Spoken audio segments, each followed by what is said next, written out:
faire s'incarner ou se matérialiser. Leur compréhension du phénomène humain est totale et leur capacité d'organiser la société de l'avenir en relation avec des données, des sciences,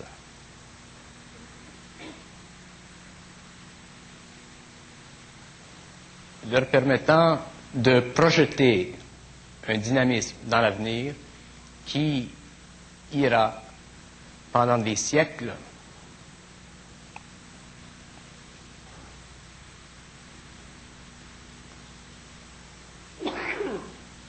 se terminer dans une évolution quelconque.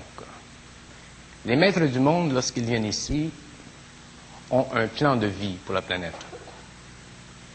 Ils le connaissent très bien, ce plan de vie, mais ils ne peuvent pas empêcher l'inconscience de l'homme de faire interférence avec ce plan de vie. Et pour cette raison, leur tâche est ingrate. Elle n'est pas ingrate humainement parlant, mais elle est ingrate dans ce sens que souvent, ils doivent, sinon revenir, du moins continuer sur d'autres plans à veiller à ce que s'exécute finalement le plan qui avait été projeté dans son origine.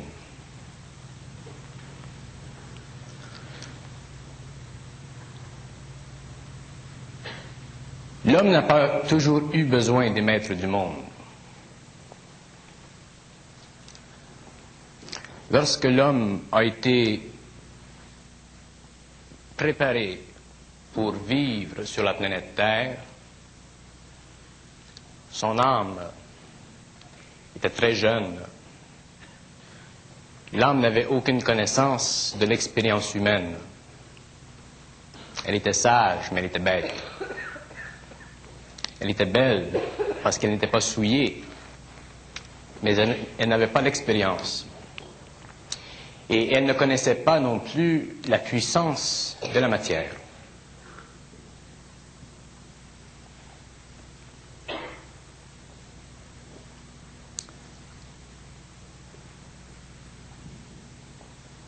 Au cours des très grandes périodes de temps qui ont évolué, qui se sont passées, l'âme est devenue éventuellement incapable de se libérer du corps matériel. Et c'est à partir de ce moment-là qu'il est devenu important pour des êtres de venir à certaines périodes de l'évolution pour rectifier la ligne d'évolution que l'homme devait suivre pour arriver éventuellement à ce qu'il doit arriver, la conscience totale.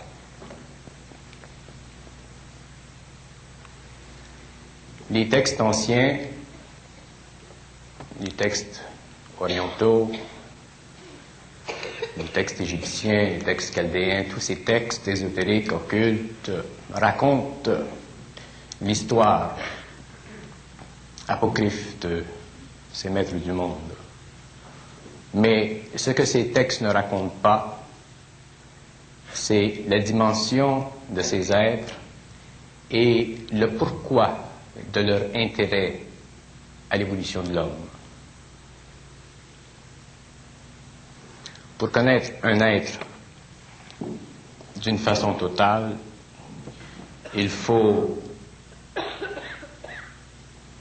connaître les archives, la mémoire de cet être-là. Ainsi, on peut brosser un tableau plus réel de leur mission et de leur mandat. Si on retourne dans le temps, il y a eu sur le fameux continent de la Lémurie, dans le Pacifique,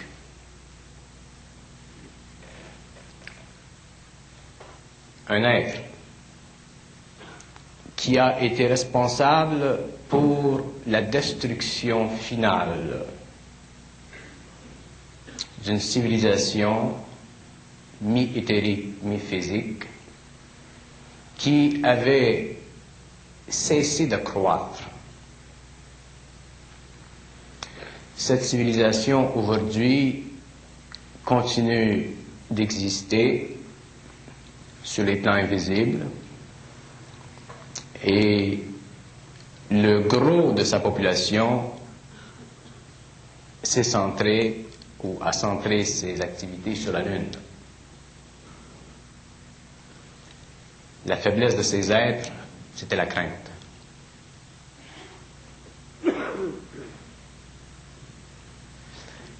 Les maîtres savent que la crainte,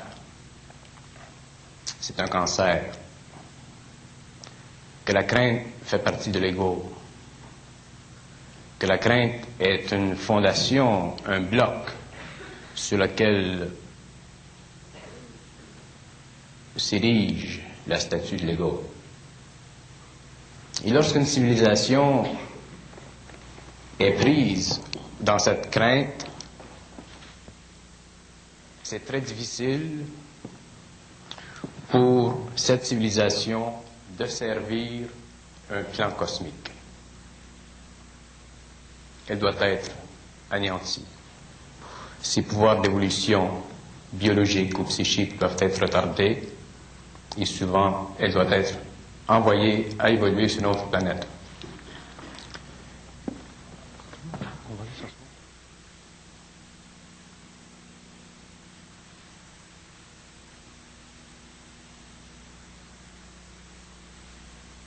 Doit être forcée d'évoluer sur une autre planète, elle doit être remplacée. Et c'est à ce moment-là que est venue la fameuse histoire de l'Atlantide. Durant la période lémurienne, l'homme avait accès à son corps éthérique et ce corps éthérique-là lui permettait de faire des choses avec très grande facilité. Seulement, il y avait quelque chose en sa défaveur. C'est que le corps éthérique ne lui suffisait pas. C'est-à-dire qu'il lui manquait quelque chose dans son expérience. La raison pour laquelle il avait la crainte, c'est qu'il avait de la difficulté à voir très clairement ce qui se passait autour de lui. S'il entrait en contact avec des animaux, il avait de la difficulté à combattre ces animaux pour sa survie. Alors que durant la période de l'Atlantide, il se développa chez l'homme ce que les occultistes appellent le corps astral. Ce corps pourvoyait l'individu ou la race avec une faculté de vision dans le monde matériel suffisamment aiguë pour très bien discerner les formes. Et à ce moment-là, d'autres maîtres devaient venir pour encore corriger l'évolution. Le problème sur l'Atlantide, c'était que le corps astral, excusez-moi, le corps astral était insuffisamment intelligent. C'est-à-dire que les passions, tout ce qui est du domaine humain, mais très planétaire, tout ce qui est très lié à la forme, devenait facilement un objet de désir. Et quand je dis que le corps astral n'était pas assez intelligent, je veux dire que l'intelligence, le mental, n'était pas assez développé pour contrecarrer ces désirs très bas, fondamentaux, très primitifs de l'homme. Alors il s'est développé sur ce continent au sein de cette confédération des tendances, des mouvements tendancieux, des forces qui ont cherché à diviser la civilisation plutôt qu'à l'unir. À ce moment-là, encore des maîtres sont venus pour corriger la situation. Mais il y a un phénomène assez intéressant concernant les maîtres de l'Atlantide. C'est que les maîtres de l'Atlantide avaient, par surcroît de tâches, le désir de former sur la planète Terre des centres d'énergie, ce qui n'avait pas existé auparavant. Ils voulaient former des centres d'énergie, ce que vous appelez des écoles, afin de permettre à l'homme, dans l'avenir, d'avoir accès, historiquement, aux records de leurs activités.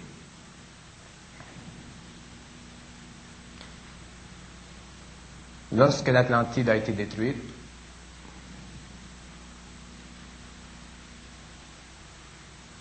un de ses maîtres est parti vers l'Inde, vers l'Orient, vers le Tibet, et une nouvelle préparation a été exigée afin de permettre une continuité éventuelle de la connaissance. Lorsque ce maître est arrivé là-bas avec ses amis, il a particulièrement fait état de la pauvreté mentale de l'homme,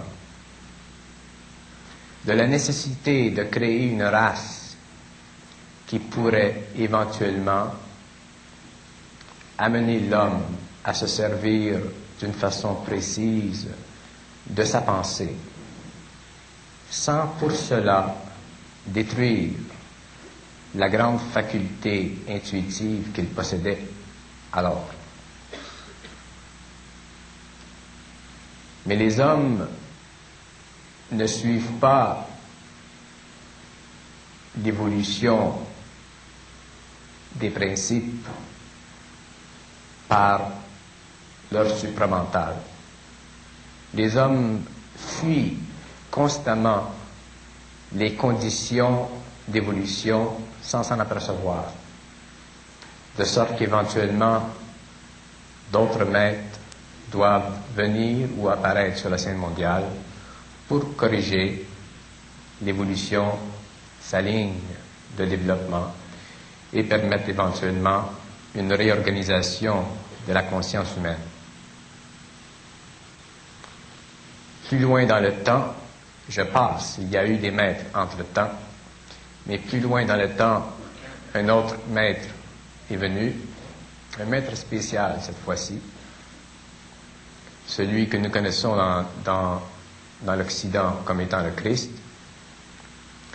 Et ce maître a fait un travail particulier. Le travail qu'il a fait, ce n'était pas de former une école, mais c'était d'instruire un petit groupe d'individus dans la connaissance d'un principe universel que tout le monde connaît. Et si ce maître n'était pas venu, aujourd'hui, notre civilisation serait totalement différente. Pour la simple raison que dans le cosmos, là où l'homme perd contact astralement, mentalement avec le cosmos, il doit être réinstruit astralement dans un principe qu'il a perdu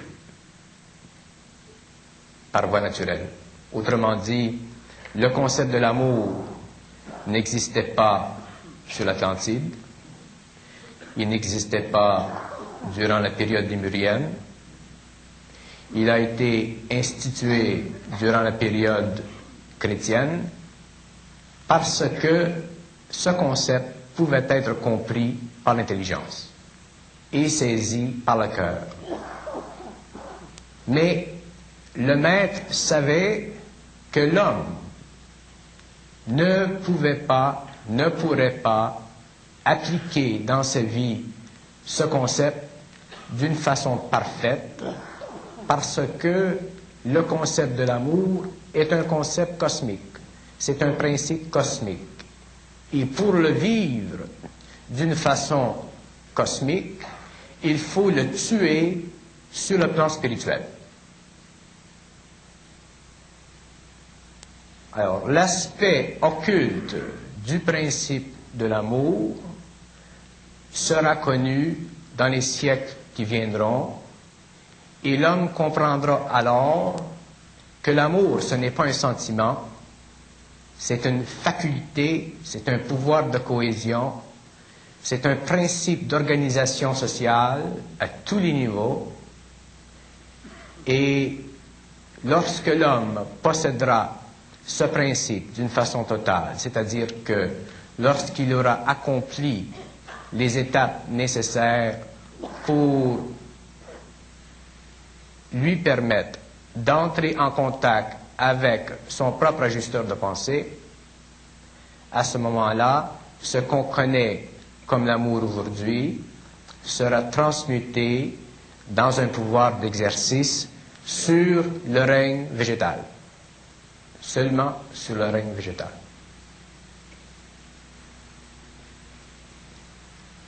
Alors, les maîtres sont des entités qui proviennent de différentes planètes dans la galaxie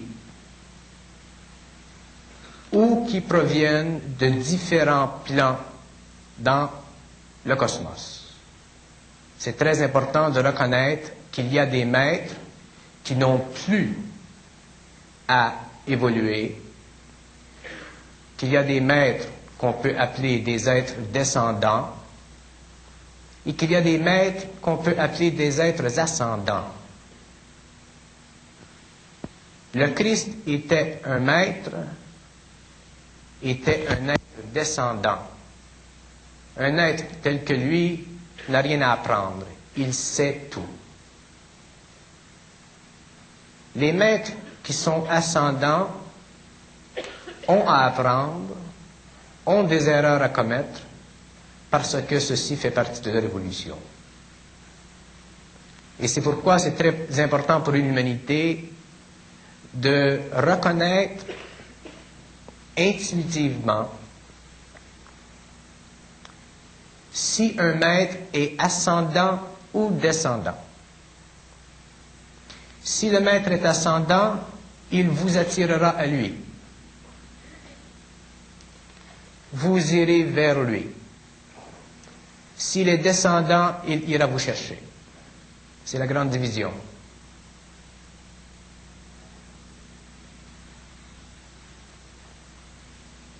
Dans le moment de notre histoire, à la veille d'un changement dans la ligne de l'évolution de l'humanité, c'est très important que les gens connaissent, réalisent, sentent surtout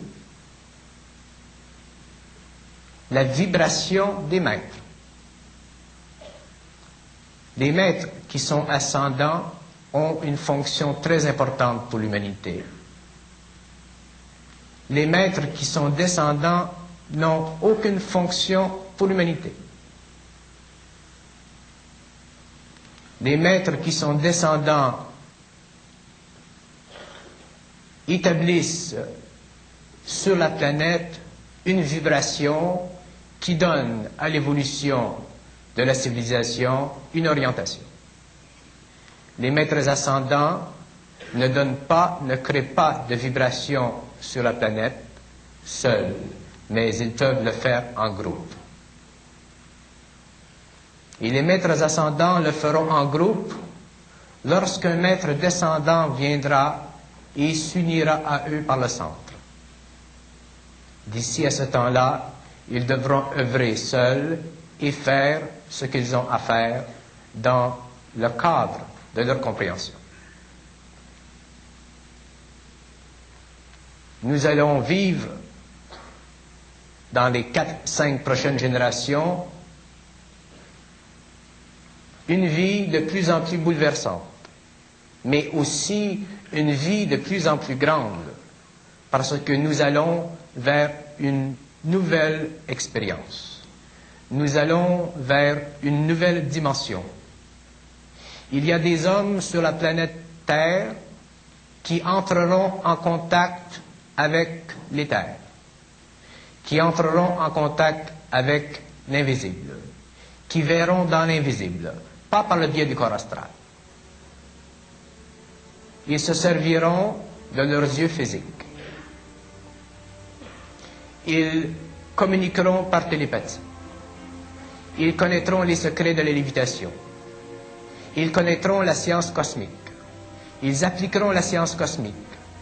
Ils connaîtront les secrets de l'esprit humain, de l'âme, du corps humain et des fonctions de l'esprit humain en relation avec l'âme.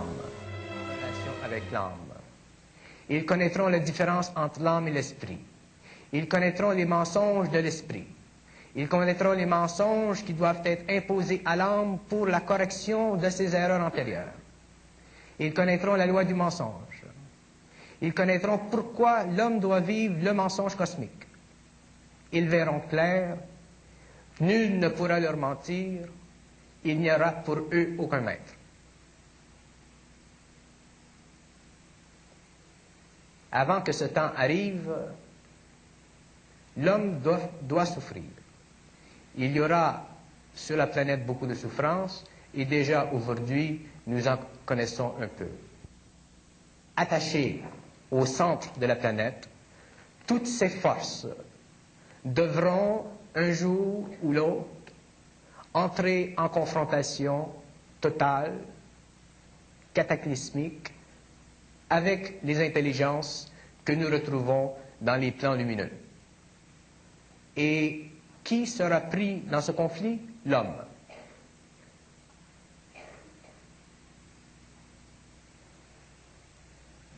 Beaucoup d'êtres sur la planète mourront. C'est normal. Beaucoup d'êtres survivront et beaucoup d'êtres seront enlevés de la planète pour une correction de leur vibration afin de revenir plus tard dans le XXe siècle sur le plan physique et travailler à l'évolution d'une nouvelle société. Et à l'intérieur de ce groupe, il y aura un autre groupe qui vivra simplement dans l'invisible et qui s'occupera de l'évolution de la 6e race de l'homme.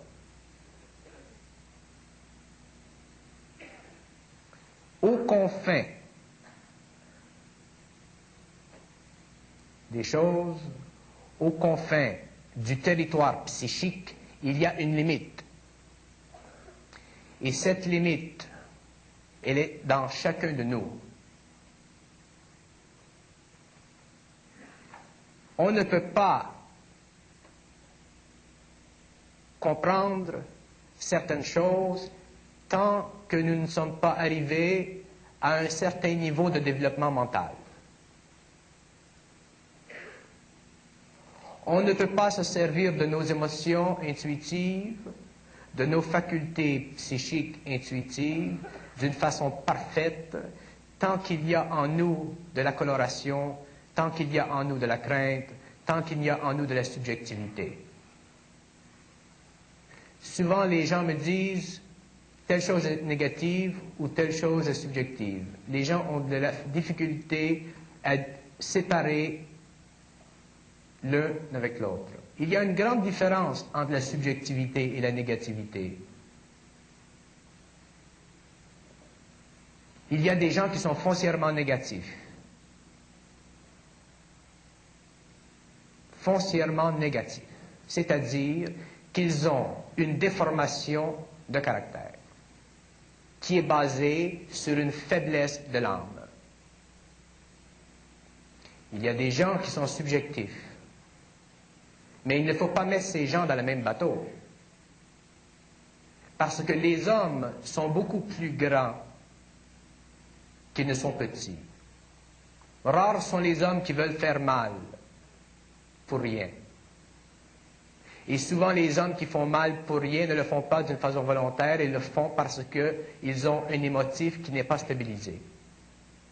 Alors, si vous avez des amis et que vous les considérez négatifs, rappelez-vous que le terme négatif est un terme très puissant et que lorsque vous employez ce terme pour qualifier l'attitude ou la présence d'esprit d'une autre personne, vous ne vous enlignez pas avec ses vibrations réelles et profondes. Si l'humanité, les gens qui cherchent, les gens qui veulent se rencontrer, les maîtres qui enseignent, si tous ces gens doivent un jour se reconnaître, se rencontrer, il est absolument essentiel que les barrières qui existent entre eux à cause des personnalités tombent. Et la meilleure façon pour débuter ce travail à long terme, c'est de faire comprendre à ces gens qu'il y a dans chaque homme une puissance, qu'il y a en chaque homme un centre d'énergie qu'eux doivent sentir. Qu'eux doivent sentir d'abord. S'ils sentent ce centre d'énergie, cette pulsation, cette vibration, même si elle est colorée par la personnalité, le caractère, les choses et les événements de la vie qui rendent terne le visage de la personnalité, ils doivent faire l'effort de voir plus loin, regarder derrière la carcasse et sentir la pulsation réelle de cet individu. Et à ce moment-là, ils peuvent commencer une amitié réelle et développer cette amitié jusqu'au moment où ils arrivent à parler le même langage.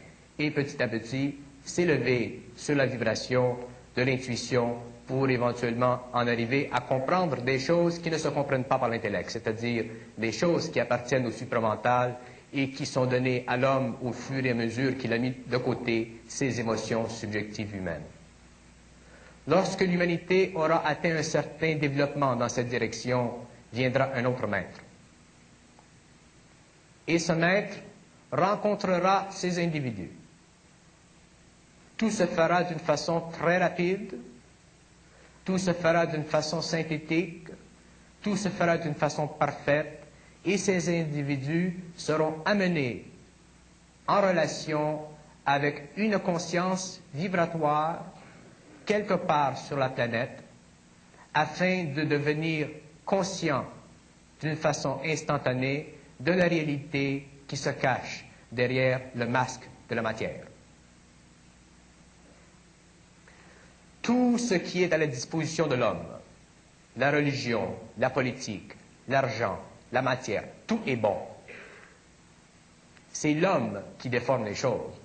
Ce ne sont pas les choses qui déforment l'homme.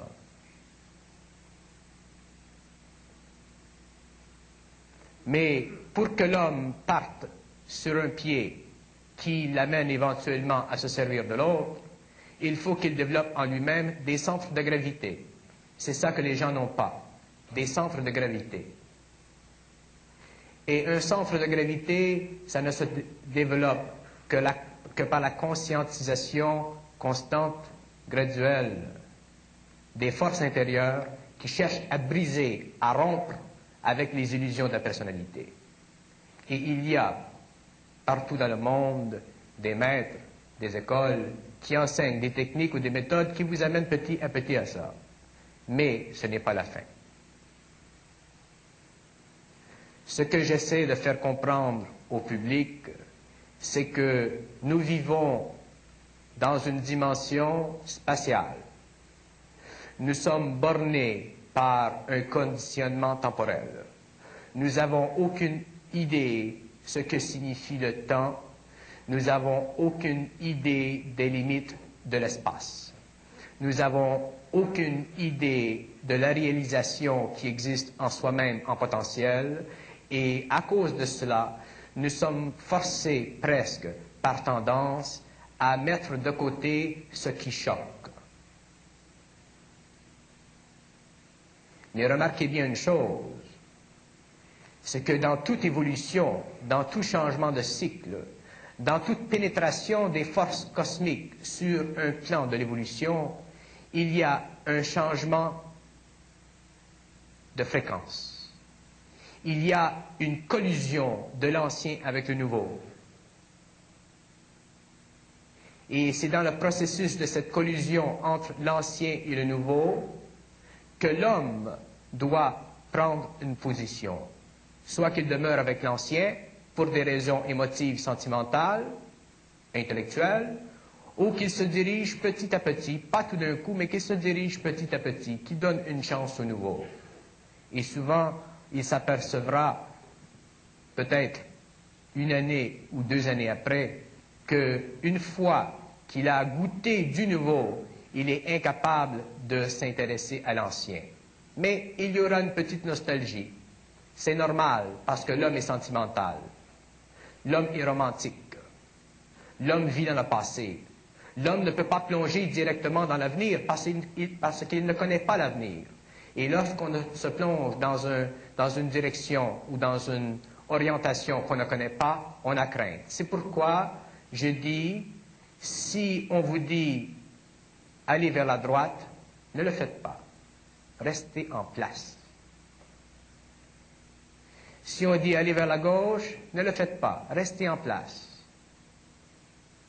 Regardez vers la droite, regardez vers la gauche et laissez-vous attirer par vos propres forces internes, de sorte que vous serez les seuls juges de la direction qu'on vous indique.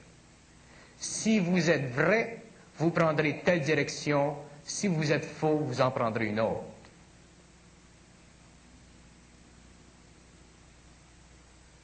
Aucun homme n'a le droit de juger un être humain. Ceux qui le font se rendent automatiquement incapables de dialoguer avec eux d'une façon parfaite. Tous les êtres humains ont plus ou moins une âme. Pas tous. Les êtres humains n'ont pas tous une âme développée. Il y a même des êtres humains qui n'ont pas d'âme du tout.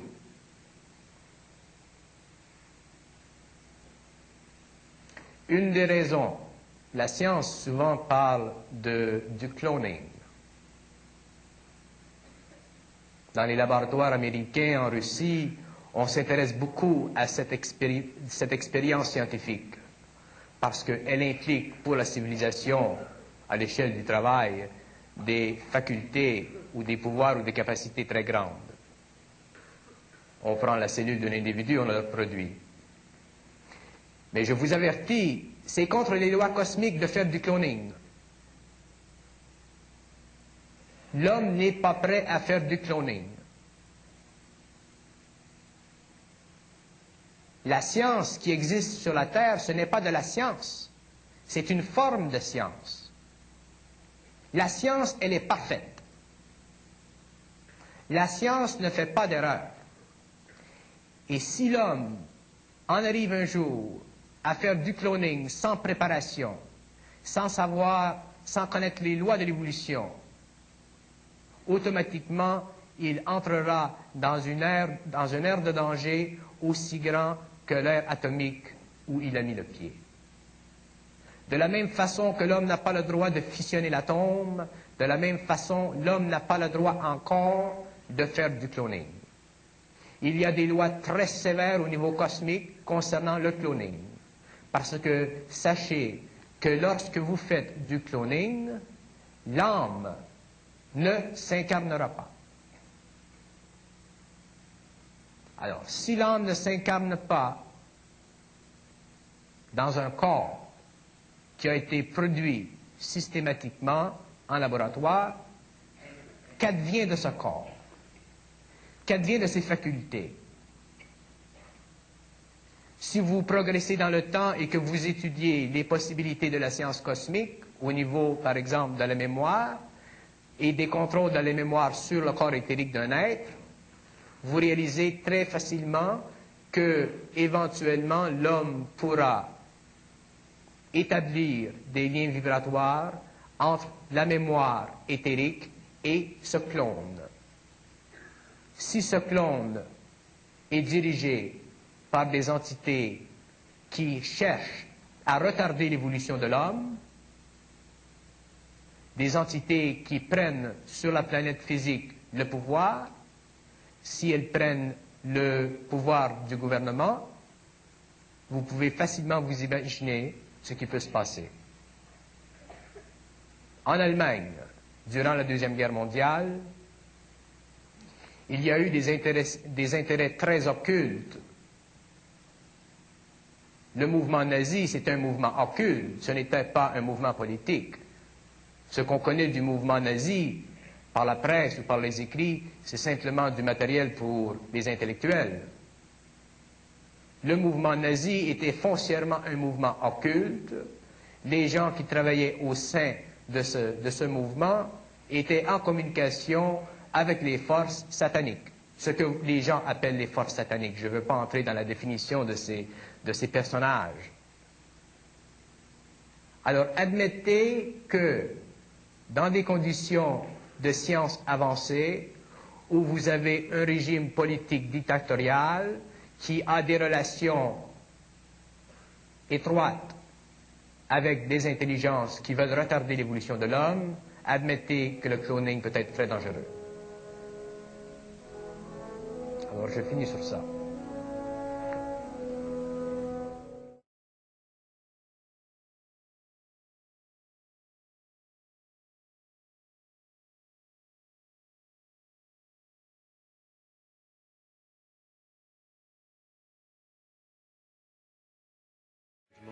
À laquelle tu donnes la réponse que tu désires donner ou que tu sais. D'accord.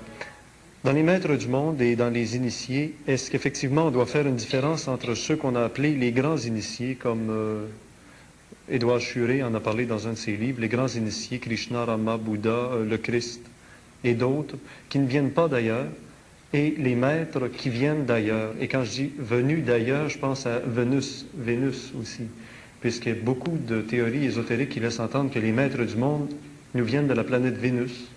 Et d'autres aussi disent, mais entre Mars et Jupiter, il y a une couche d'astéroïdes. Y avait-il là une planète d'où auraient immigré certains êtres qui seraient venus sur la planète Terre?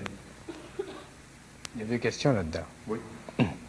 Bon, alors les maîtres du monde, si les maîtres du monde, regardez la façon que je parle, si les maîtres du monde sont issus d'une planète, soit dans le système solaire, sur un plan invisible, parce qu'il n'y a pas de planète habitée dans le système solaire sur le plan matériel. Alors, si les maîtres du monde viennent d'une planète du système solaire sur un autre plan, ici, ils deviennent des initiés. C'est un jeu de mots, ça. Un initié, les maîtres, ce sont tous des initiés. Il y a plusieurs personnes dans la salle qui ont été initiées avant. Ce qui est important de comprendre dans le terme maître du monde, même le terme maître du monde, si vous regardez la vibration pour les gens, parce que les gens, la plupart de vous ont un écran mental. Si vous regardez dans votre écran mental la vibration de la couleur maître du monde, vous verrez que la vibration n'est pas aussi haute, la couleur de la vibration n'est pas aussi haute que celle qui s'applique au terme initié.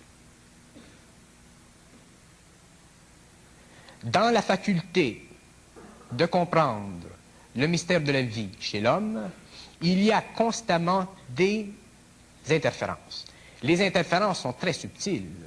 Et à un certain point, on ne peut plus les voir, ces interférences-là, parce qu'elles sont purement vibratoires. Elles ne sont plus intellectuelles, elles ne sont plus psychologiques, elles ne sont plus linguistiques. L'homme divise la réalité. Lorsque l'homme divise la réalité, elle devient de la connaissance.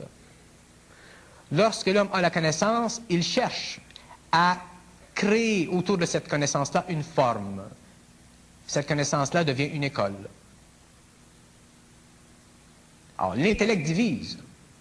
Les maîtres du monde, parce que ça va loin l'affaire des maîtres du monde. Il y a des maîtres du monde qui sont sataniques, et il y a des maîtres du monde qui font partie de la hiérarchie. qui travaillent avec la hiérarchie sur des plans évolutionnaires. Alors, si un type fait partie d'un cercle satanique, si un type travaille avec des forces lucifériennes dans un coin de la planète Terre sur un plan quelconque, et que celui à qui est attribué des pouvoirs d'interception avec ses intelligences, effectivement, va être reconnu comme le maître du monde parce que aussitôt qu'il a un contact avec les hommes, il peut légiférer.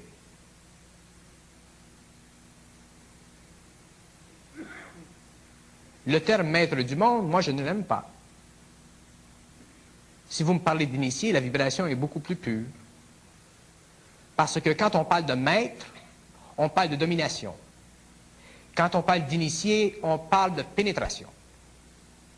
Un initié va vous amener à recevoir certaines vibrations par pénétration. Le maître va vous imposer une certaine volonté. Quel que soit le maître, il va vous imposer une certaine volonté. Que ce soit une volonté qui soit en collusion avec le matériel, que ce soit une volonté qui soit en collusion avec les pouvoirs magiques, que ce soit une volonté qui soit en collusion avec une certaine forme de spiritualité, il va vous imposer une certaine volonté. Tandis que les initiés, si on emploie le terme initié d'une façon sérieuse, là, et non d'une façon personnelle, comme des gens peuvent dire, par exemple, moi je suis initié, ou telle chose. Ça, c'est une initiation, c'est un mot. Mais quand on parle des initiés, là, les êtres qui sont cosmiquement en relation avec l'homme, ces êtres-là ne vous imposeront aucune volonté à aucun niveau. Ils vont vous faire connaître des aspects de la programmation évolutionnaire de la planète en passant par des truchements psychologiques pour que vous puissiez comprendre. Le Christ en est un exemple, l'amour. Ils vont faire comprendre certaines choses à l'homme, mais ils ne peuvent pas expliquer à l'homme le tout de ce qu'ils leur font comprendre. L'initié peut jamais, jamais, jamais raconter à l'homme ce qu'il sait. Les maîtres du monde peuvent raconter à l'homme ce qu'ils savent. J'irai beaucoup plus loin que ça. Pour respecter la volonté de ceux qui travaillent à la hiérarchisation de la conscience humaine sur la planète Terre, je dirais que les maîtres du monde, s'ils sont étudiés à la lumière parfaite de la connaissance interne, ont travaillé avec les forces lucifériennes.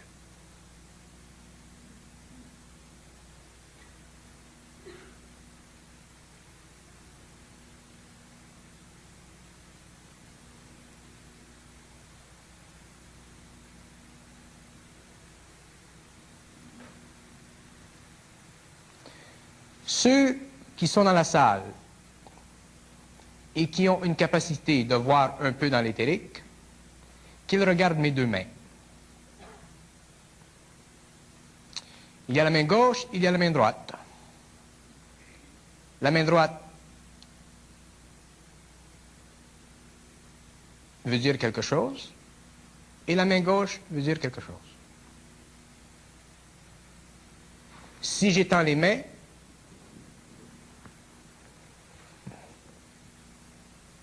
et que je les dirige comme ça,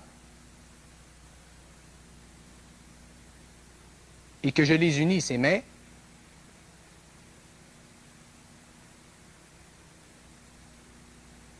vous avez seulement une vibration.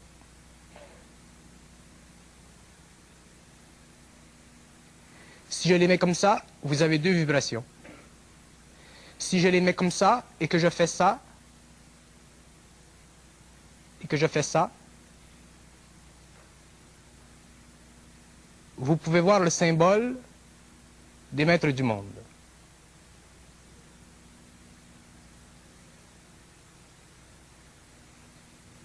Si je fais ça, et que je fais ça, vous voyez le symbole des initiés.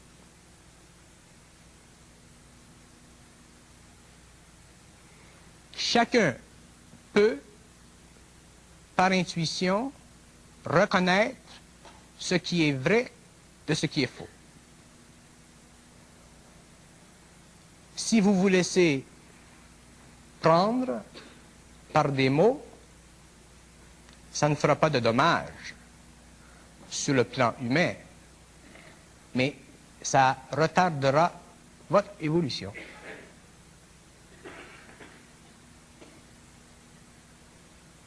Il y a plusieurs façons de prendre la connaissance, de s'intéresser aux choses. Si on lit des livres et que c'est intitulé Les Maîtres du Monde et qu'on le lit, ce livre, ça va. On apprend des choses.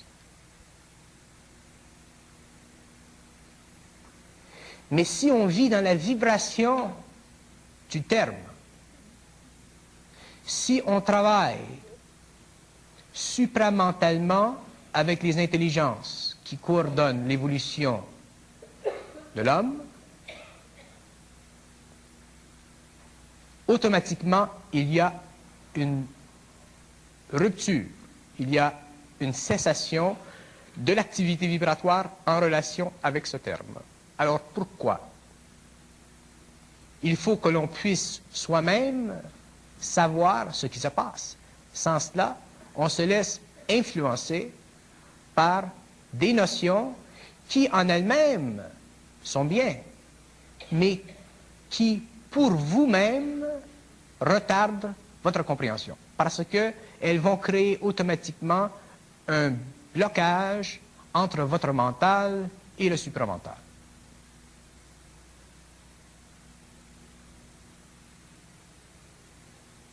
Si vous vous dites maître du monde, c'est une vibration. Si vous dites maître du cosmos, là, c'est une autre chose.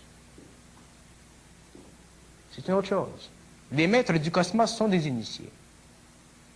Il y a des maîtres du cosmos qui sont venus ici et qui ont donné à l'homme énormément de science et de sagesse. Mais ces gens-là n'étaient pas les maîtres du monde.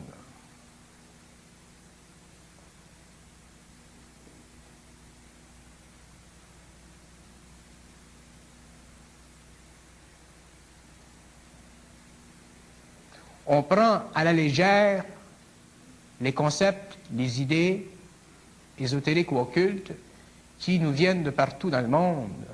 Et on ne juge pas ces choses à la lueur de nos propres sens internes. De là le danger.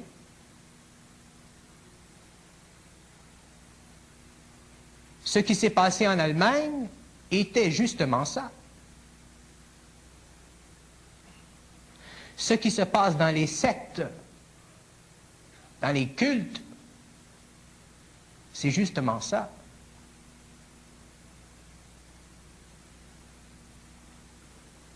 Il ne faut pas tomber en adoration devant de grandes idées ou de grands concepts ou de grandes personnalités historiques qu'on ne connaît pas.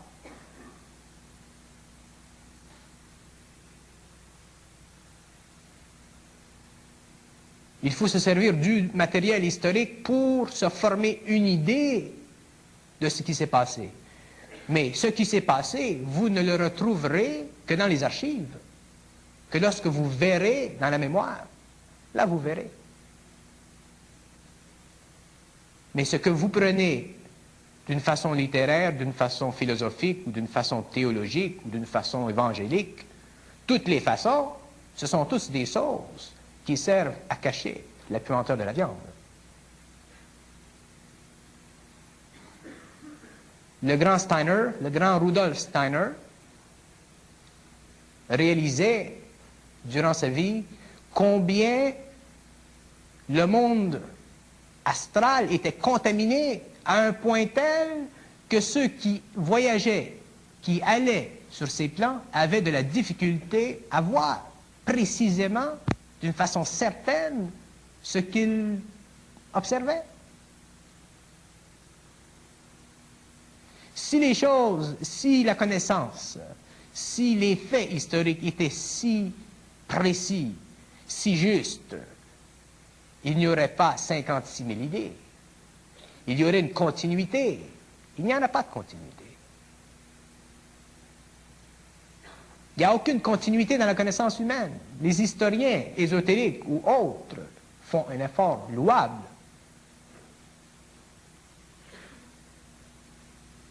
Quels sont les êtres qui peuvent regarder l'Atlantide et suivre l'évolution de l'Atlantide et dire c'est comme ça que ça s'est passé, c'est comme ça que ça s'est passé à telle date, l'île a été détruite à tel jour.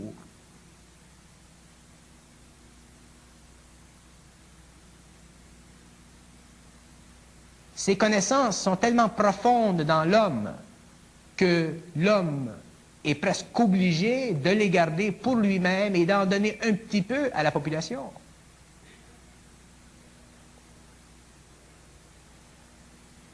C'est louable qu'il y ait des gens, qu'il y ait des Blavatsky qui aient fait un travail, qu'il y ait des Bailey qui aient fait des travaux. Ça, c'est une chose. Ça, c'est leur chose, c'est leur vie, c'est leur plan de vie, ce sont leurs vibrations. Ces gens-là aussi sont en évolution. Vous prenez ce qu'ils vous donnent, vous regardez ce qu'ils vous donnent, mais vous le regardez, pas nécessairement le manger, puisque vous avez en vous votre propre nourriture.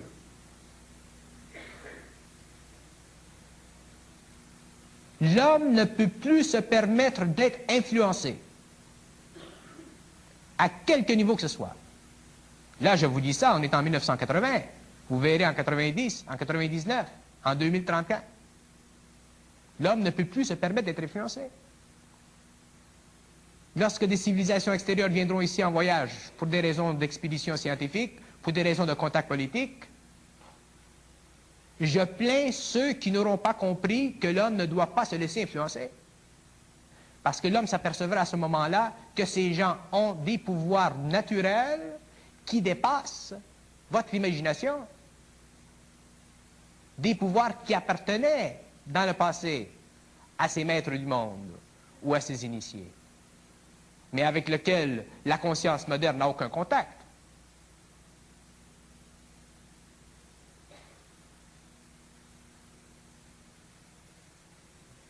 Il y a des gens qui me disent, on vous demande une question et vous allez comme ça. C'est ça, je vais toujours faire ça.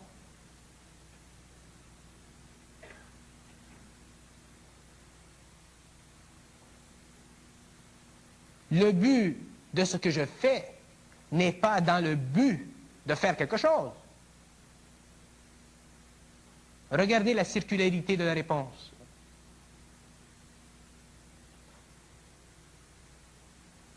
Le but de ce que je fais est dans le but de ne rien faire pour vous.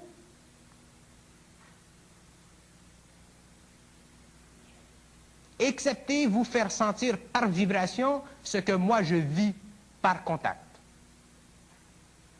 De sorte que vous puissiez éventuellement, par vibration, sentir, savoir la même chose, en passant par des épreuves parallèles.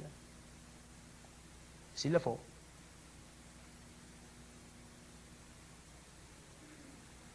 Les gens sont assoiffés d'occultisme et d'ésotérisme, les maîtres du monde et la maîtresse des maîtres du monde.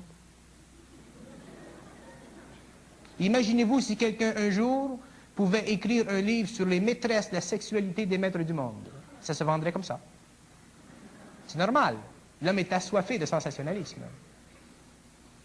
Si quelqu'un un jour arrive et trouve d'une façon assez probante le nom de la maîtresse du Christ, là on va faire toute une histoire. Ça va faire parler des langues. Et ça va faire pleurer des sœurs.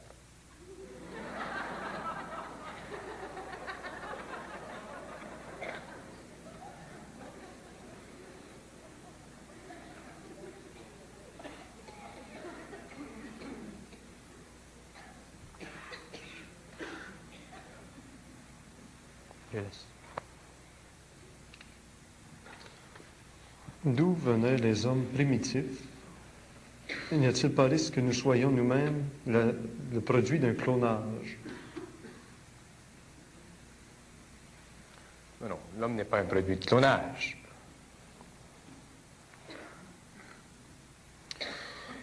Au début, les gens ne semblent pas comprendre comment l'homme est venu sur la Terre. Au début, l'homme, ce qu'on appelle l'homme d'aujourd'hui,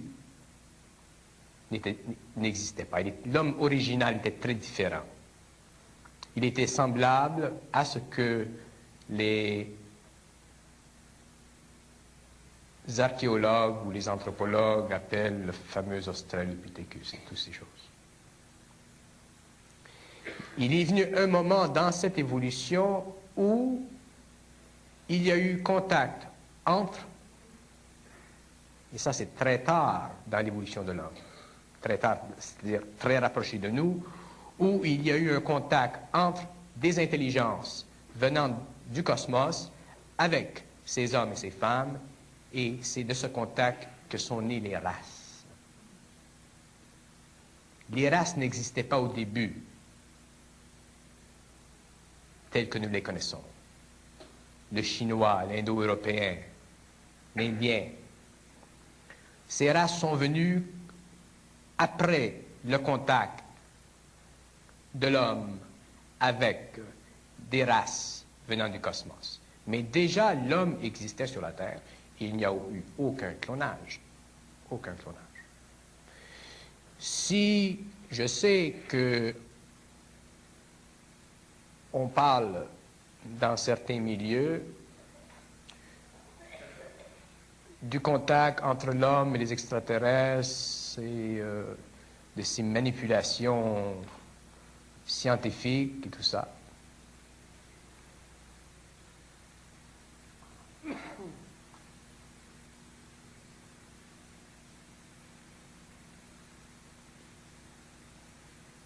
Ce n'est pas à moi de vous dire si c'est comme ci ou si c'est comme ça. C'est à vous d'en arriver à sentir si c'est comme ci ou si c'est comme ça. Parce que si moi je vous dis que c'est comme ça, là je vais former une autre école. Je ne vais pas former d'école. Je vais aller contre ce que l'autre personne dit. Ce n'est pas mon but. S'il y a de l'information, de la mauvaise information provenant du cosmos par des intelligences qui veulent retarder l'évolution de l'homme en créant chez l'homme ou dans la masse humaine par les médias d'information ce que j'appelle de la nausée intellectuelle,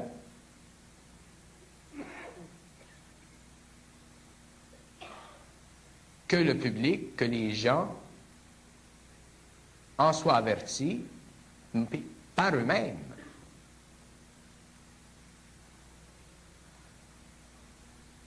On n'est plus à un moment dans l'histoire où tout va vous être donné sur un plat d'argent.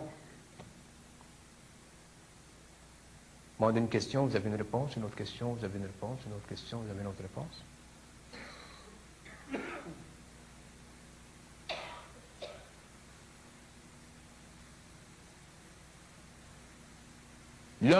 Si l'homme n'a pas la capacité aujourd'hui de sentir s'il y a du vrai ou du faux dans les révélations faites par des intelligences extraterrestres, il doit en arriver à pouvoir le faire. Et s'il ne le fait pas, il sera pris lui-même dans ce piège. C'est ça, l'histoire de l'homme. C'est le conflit entre des intelligences qui ont un intérêt et d'autres intelligences qui ont un autre intérêt. Moi, tout ce que je fais, c'est de vous indiquer les mécanismes d'aberration, les raisons pour la mise en place de ces mécanismes-là et les raisons pour lesquelles vous deviez vous-même en arriver à les connaître, ces mécanismes internes-là qui vous permettent de vous libérer une fois pour toutes, des opinions de tout le monde, que ce soit des extraterrestres ou des terrestres. Je m'en fous des extraterrestres.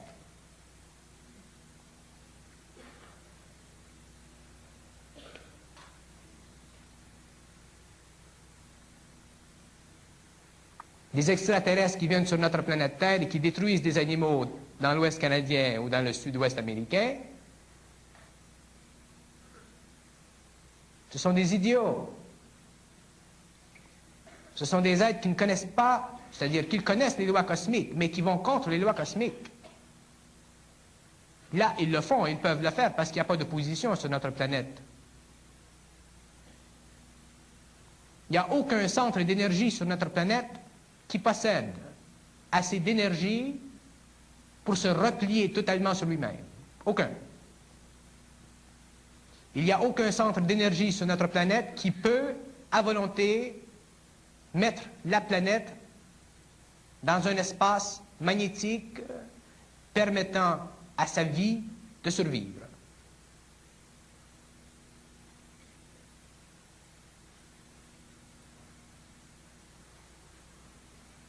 On ne peut même pas se protéger des guerres, des famines, de la pollution. Et ensuite, on se demande pourquoi l'homme devient névrosé, suicidaire, fatigué, écœuré, pourquoi il perd le goût de vivre, pourquoi il n'a plus de foi en lui-même, pourquoi il n'a plus de confiance dans les gouvernements. L'homme est une plaie ouverte à la contre-nature, à tout ce qui est anti-humain. Alors, qu'est-ce qu'il fait pour se soulager? Il s'achète des beaux souliers comme j'ai fait, des montres, des autos. Il se paie une femme, 2 femmes, 3 femmes.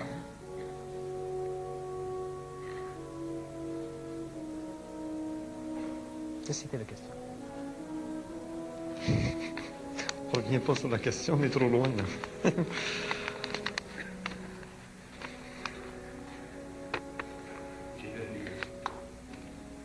La question était tout simplement d'où venaient les hommes primitifs, mais je pense qu'on est revenu aux hommes primitifs.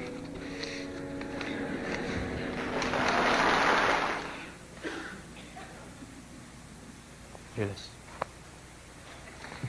Je m'en allais dans la chambre à coucher. Demander si les maîtres du monde ont conservé sur la planète les maîtres de l'initiation, des lieux appelés Agartha ou Shambhala, des lieux qui ne sont pas à la portée des yeux de tout le monde et des lieux qui ne sont pas non plus à la portée des moyens de transport des êtres humains. Il y a des sas, il y a des couloirs, il y a des portes. Agartha et Shambhala, on en entend parler dans l'ésotérisme. Ça fait partie des feuilletons. Alors, il y a l'Agartha et il y a Shambhala.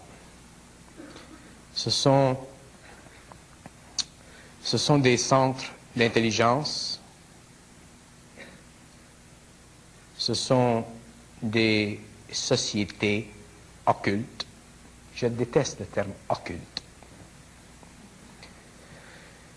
Ce sont des sociétés qui évoluent sur un autre plan. Et ces sociétés-là sont très actives. Et ces sociétés-là sont reliées en différents endroits de la planète par ce que les gens appellent des corridors. Ce ne sont pas des corridors physiques, ce sont des corridors éthériques. Il peut y avoir une porte d'entrée quelque part, mais les corridors eux-mêmes sont éthériques, ils sont dans une autre dimension. Et les gens voyagent dans cette dimension. Alors, quelqu'un qui est au Tibet peut aller en Amérique du Sud en passant par ce corridor-là.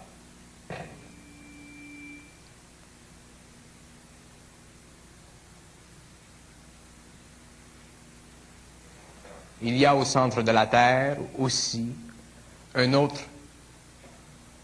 collectivité intelligente, beaucoup plus néfaste pour l'homme que l'Agartha et Shambhala.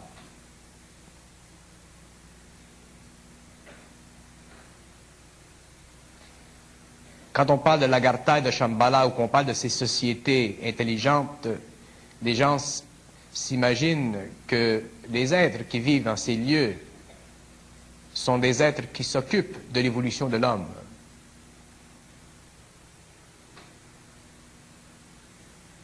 Pas nécessairement.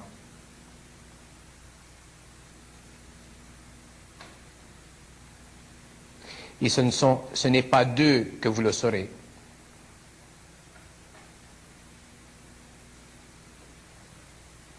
Les sociétés occultes, les mondes invisibles, ou les organismes intelligents des mondes invisibles ont toujours, pour ceux qui les écoutent, des programmes de haute valeur concernant l'évolution de l'homme. Mais est-ce que ces programmes-là sont réellement de haute valeur? Est-ce que ces programmes-là sont réellement dangereux?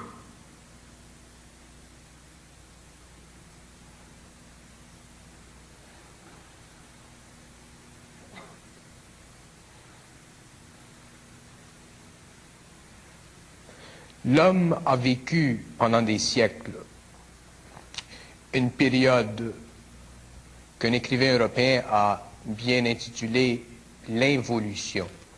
Il y a eu de bonnes choses, il y a eu de mauvaises choses. Durant l'évolution, il y aura de bonnes choses et de mauvaises choses. Il y a toujours deux courants. Mais là où se rencontrent ces deux orientations, c'est là que l'homme doit faire un choix. Pas un choix psychologique. Il doit faire un choix dans ce sens qu'il doit lui-même savoir où il va. S'il ne sait pas où il va, il sera emporté par les événements.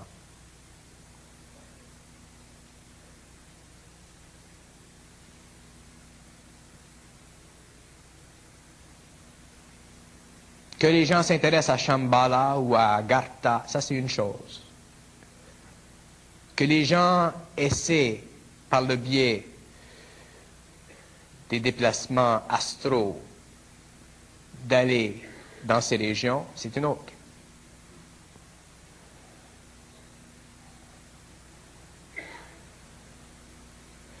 Ce sont des mondes qui peuvent facilement créer à ce voyageur des illusions puissantes. Je vous ai déjà dit, si jamais Lucifer vient chez vous l'après-midi, il sonne à la porte, il ne va pas se présenter comme Lucifer. Il va dire, je suis Michel Archange. Il va même vous apporter une rose. Mais ça va être une erreur psychologique de sa part, c'est un lys qu'il devrait apporter.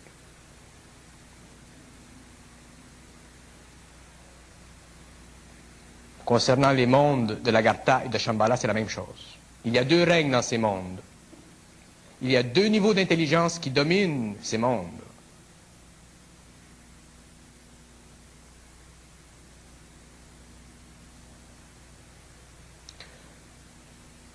L'homme n'a pas besoin de créer autour de lui un cercle de feu permanent pour représenter ce qui en lui est la conscience totale.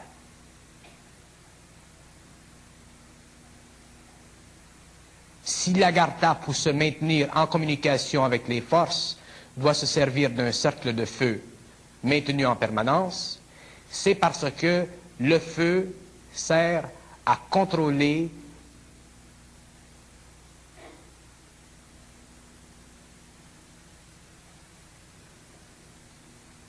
les intelligences avec lesquelles ils ont un rapport.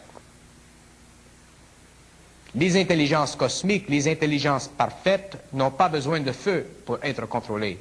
Et ils ne sont pas contrôlables. Si vous pouvez contrôler une intelligence,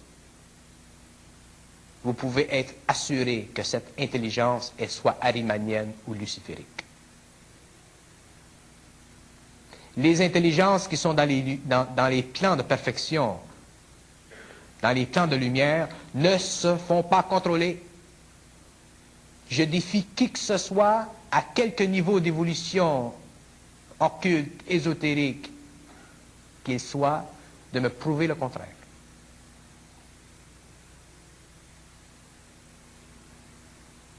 Ils vont vous amener à travailler avec eux, sous leurs conditions, jusqu'au moment où vous puissiez être en harmonie vibratoire sur le mental et l'émotion, le plan éthérique et tout ça, et supporter leur présence constante. Mais si jamais ces êtres, ces intelligences vous donnent le pouvoir, ce ne sera jamais pour les yeux du public. Si vous contrôlez les forces, ces forces ne sont pas d'un haut niveau d'évolution. Elles peuvent vous servir du moment que vous savez avec qui vous traitez. Je n'ai pas d'objection à ce que des gens travaillent par la volonté et les mécanismes occultes à se servir des forces élémentales. Mais je vous assure que si ces gens n'ont pas la force interne suffisamment grande, éventuellement, ces forces les réduiront à l'insanité ou au suicide. Quel droit possède l'homme de commander? Il ne possède le droit de commander lorsque lui-même a été commandé et qu'il a lui-même été capable de soulever le contrat, le mandat de ce commandement. On ne fait pas de contrat avec Dieu.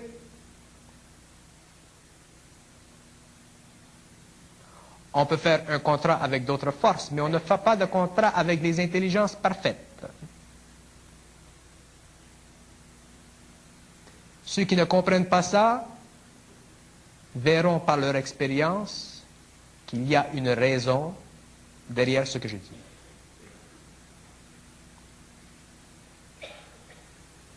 Les gens qui sont dans la salle ici sont des gens qui s'intéressent à un aspect des choses ésotériques. Mais il y a des gens dans le monde qui pratiquent réellement avec très grande volonté et grande assiduité des méthodes pour communiquer, travailler, s'instruire, recevoir d'intelligence dont ils ne connaissent même pas l'origine.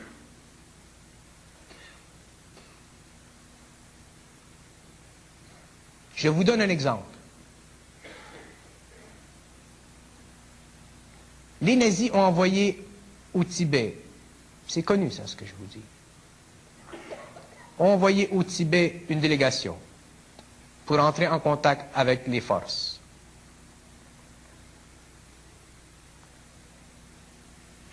De l'Agartha. Hitler était censé gagner la guerre.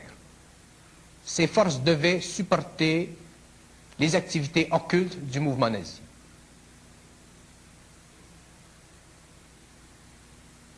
Hitler a perdu la guerre.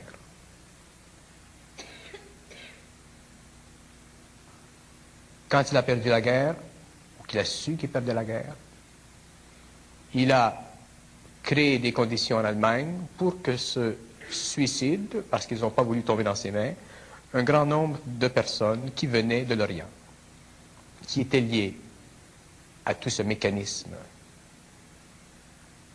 Alors pourquoi Hitler, qui demande de l'aide des forces occultes,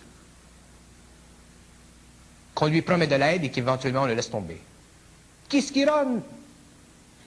Qui est en contrôle de l'évolution? Qui est en contrôle des grands mouvements? Qui est en contrôle des forces dans l'univers? Les forces sataniques peuvent travailler, peuvent faire un certain travail, jusqu'à un certain point. Mais ce ne sont pas les forces sataniques qui ont le dernier mot. Alors, Hitler s'est fait prendre dans son propre piège. Il a demandé de l'aide, on a offert de l'aide, et au dernier moment, on a laissé tomber, parce que le but, les intérêts de Hitler ne sont pas nécessairement les intérêts de ses forces. Hitler veut gagner la guerre pour 1000 ans à venir, mais ses forces veulent simplement créer la guerre. Ils l'ont fait.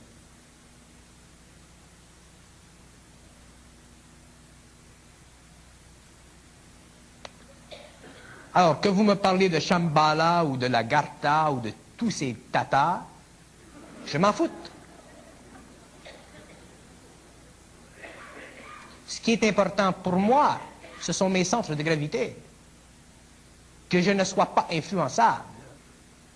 S'il y a une rose ou un lys là-bas, quelque part dans ces milieux, je saurais y aller, sans crainte.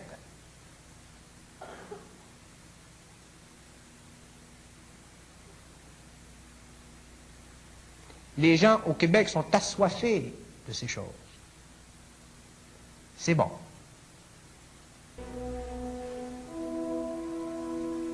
Mais il ne faut pas charrier. Avec ces propos, nous sommes portés à se demander si Bernard de Montréal connaîtrait les desseins du Maître du monde et les événements à venir. Sachant qu'avant la Deuxième Guerre mondiale aient lieu les Jeux olympiques en Allemagne et que bientôt, ces mêmes Jeux olympiques auront lieu en Chine. Est-ce le présage d'une Troisième Guerre mondiale? Alors, Hitler s'est fait prendre dans son propre piège. Il a demandé de l'aide, on a offert de l'aide, et au dernier moment, on a laissé tomber parce que le but, les intérêts de Hitler ne sont pas nécessairement les intérêts de ses forces. Hitler veut gagner la guerre pour 1000 ans à venir, mais ses forces veulent simplement créer la guerre. Ils l'ont fait. Toi qui dis savoir, quand est-ce que les cataclysmes les plus proches vont-ils survenir? Une date précise, s'il vous plaît. Une deuxième question. Qui êtes-vous? Je pense qu'on connaît un peu la réponse parce que c'est une question qui est revenue assez souvent.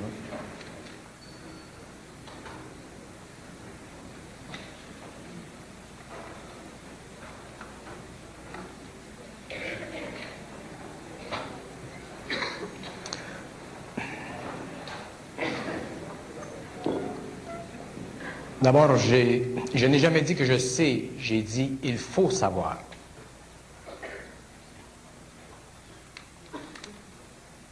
Grosse différence.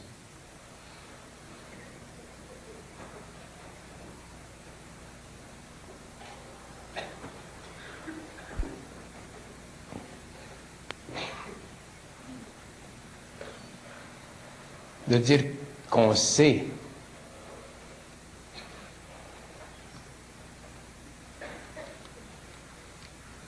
c'est une valeur de jugement sur soi-même. De dire qu'il faut savoir,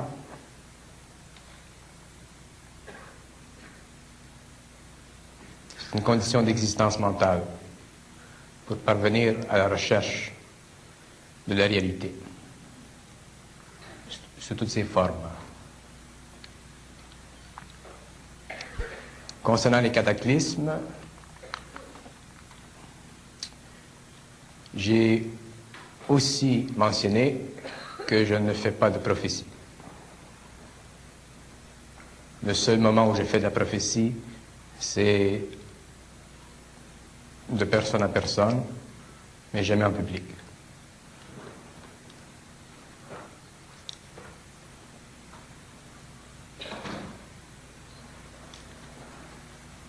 Si jamais je fais de la prophétie,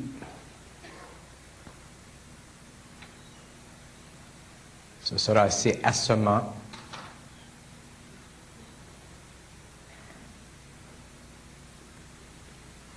et ce sera dans des conditions de vie personnelle très spéciales. Et je n'entrevois pas ça avant un certain nombre d'années.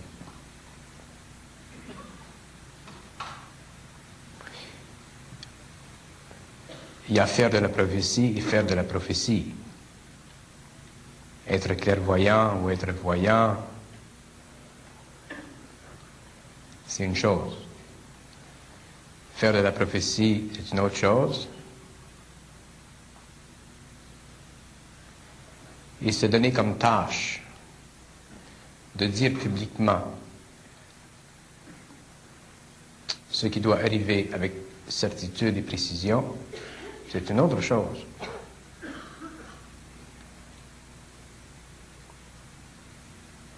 Je connais des conditions personnelles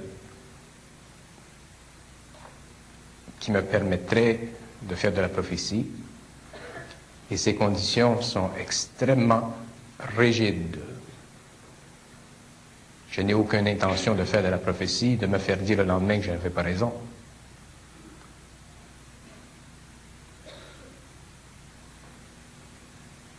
Je n'ai aucune intention d'être une marionnette.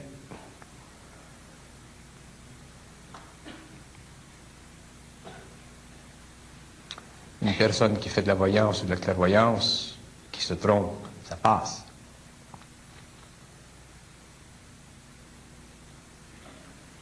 Une personne qui le fait en public, sans s'impliquer totalement dans ce qu'elle dit, ça passe. Mais une personne qui le fait comme je le ferai, c'est extrêmement sérieux, c'est très dangereux, parce que la prophétie supramentale, ce n'est pas de la voyance. Ce n'est pas de la clairvoyance. C'est précis. À la seconde. Et ça implique automatiquement un mouvement vibratoire dans la conscience planétaire. Je vous donne un exemple. Ce n'est pas de la prophétie que je fais. Si je dis à un public qu'à telle date, tel endroit, telle heure, il y aura une fissure dans la terre de 50 mètres, et qu'elle se produit, on va dire, ah, ben, il était chanceux, ça marche.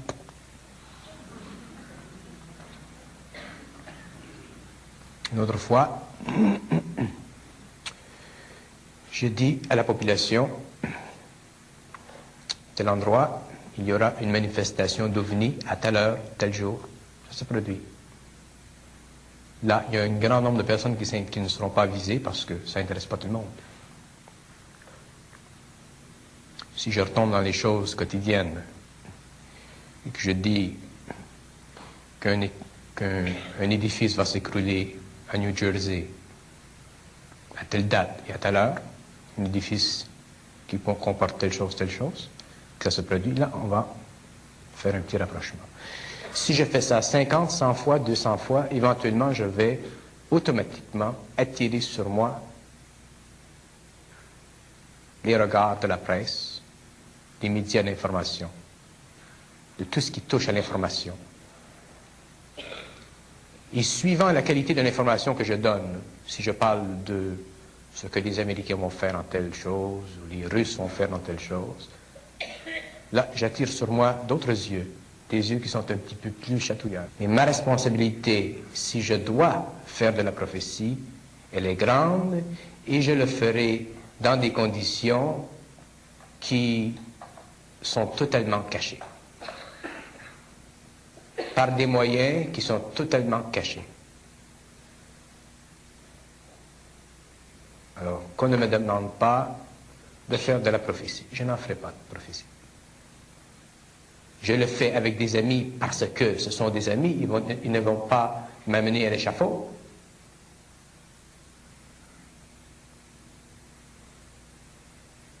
Et c'est beaucoup plus par relaxation que pour intérêt. Lorsque les grands mouvements se feront, les gens seront avisés. Mais me demander de faire de la prophétie, c'est me demander de faire du théâtre. Il y a des gens qui peuvent faire de la prophétie, qui sont connus comme étant des gens célèbres dans ce domaine-là, qui font du bon travail. Ils ont les vibrations pour ça, ils ont la personnalité pour ça. Des fois, ils se trompent, c'est normal. Mais la prophétie supramentale, ça ne se trompe pas. Et quand on est arrivé au point où on n'a pas le choix de ne pas se tromper, il faut attendre que le moment soit venu, et ce moment-là n'est pas dicté par moi, par des amis ou par un public. Et je vous assure que si jamais je mets ma tête à l'épreuve, je le ferai en toute certitude et je m'assurerai d'être totalement protégé. Bernard de Montréal est un personnage très particulier. D'ailleurs, il y a beaucoup de gens du public qui nous demandent si nous vendons des cassettes ou des DVD de Bernard de Montréal.